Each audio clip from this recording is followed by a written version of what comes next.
छलावा हमेशा वही दिखाता है जो तुम्हें सबसे ज्यादा भरोसेमंद लगता है। रात के ठीक 12 बजे का समय था। गांव के बाहर का सुनसान रास्ता, जहां दूर दूर तक न कोई घर न कोई रोशनी, सिर्फ पेड़ों की सरसराहट और सन्नाटा। उसी रास्ते से अनिरुद्ध अपने दोस्त के घर से लौट रहा था। उसके कंधे पर बैग था और हाथ में टॉर्च। वो रास्ता छोटा जरूर था, लेकिन गांव के लोग चेतावनी देते थे, उस रास्ते से मत गुजरना, वहां छलावा भटकता है। अनिरुद्ध पढ़ा लिखा लड़का था। उसे इन सब अंधविश्वासों पर हंसी आती थी। भूत प्रेत कुछ नहीं होते, उसने अपने दोस्त से कहा था। लेकिन उस रात किस्मत उसे उसी रास्ते पर ले आई। चलते चलते अचानक उसे अपने पीछे कदमों की आहट सुनाई दी। कौन है? उसने टॉर्च घुमाई। कुछ नहीं, रास्ता खाली। वो आगे बढ़ा, पर आहट फिर से, इस बार बिल्कुल उसके पीछे। शायद कोई मजाक कर रहा है, सोचते हुए उसने कदम तेज कर दिए। तभी पेड़ के पीछे से एक परिचित आवाज आई, अनिरुद्ध, रुको। वो चौंका। ये तो उसकी बहन आर्या की आवाज थी। लेकिन उसकी बहन तो शहर में पढ़ रही थी, इस वक्त यहाँ कैसे? अनिरुद्ध ठिठक गया। पेड़ के पीछे से वाकई उसकी बहन बाहर निकली। वही चेहरा, वही कपड़े, वही मुस्कान। भैया, तुम यहाँ? मैं तुम्हें लेने आई हूँ। अनिरुद्ध हैरान था। आर्या? लेकिन तुम तो दिल्ली में हो। वो हंस दी। दिल्ली में थी, अब यहाँ हूँ। चलो साथ चलते हैं।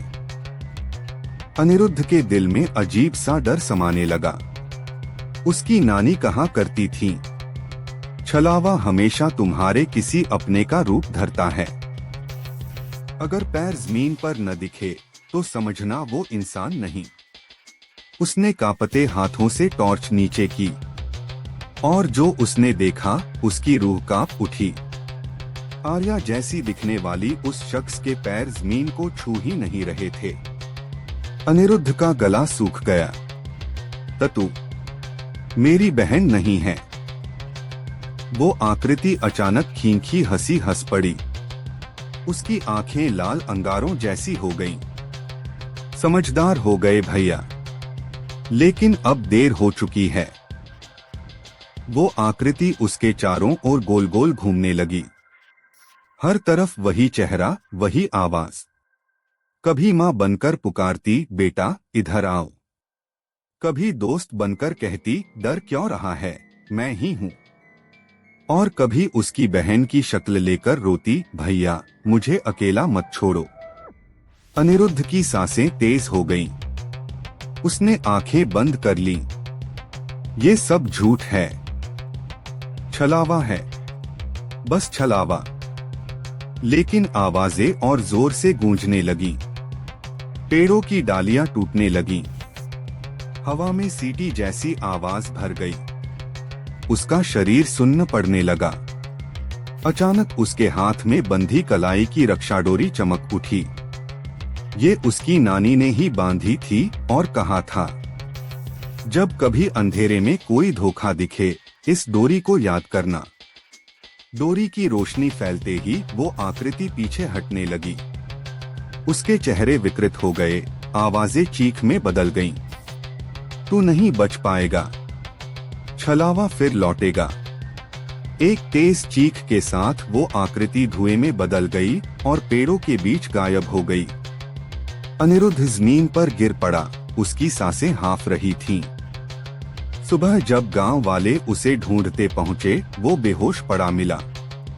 उसके हाथ में वही डोरी अब भी जल रही थी, जैसे किसी अनदेखी ताकत ने उसे बचाया है। वो दिन और आज का दिन अनिरुद्ध कभी उस रास्ते पर नहीं गया। लेकिन जब भी आधी रात को उसके कानों में बहन की आवाज गूंजती है, भैया रुक जाओ, उसके रोंगटे खड़े हो जाते हैं। छलावा कभी मरता नहीं। वो बस अगली शिकार की तलाश में छिप जाता है।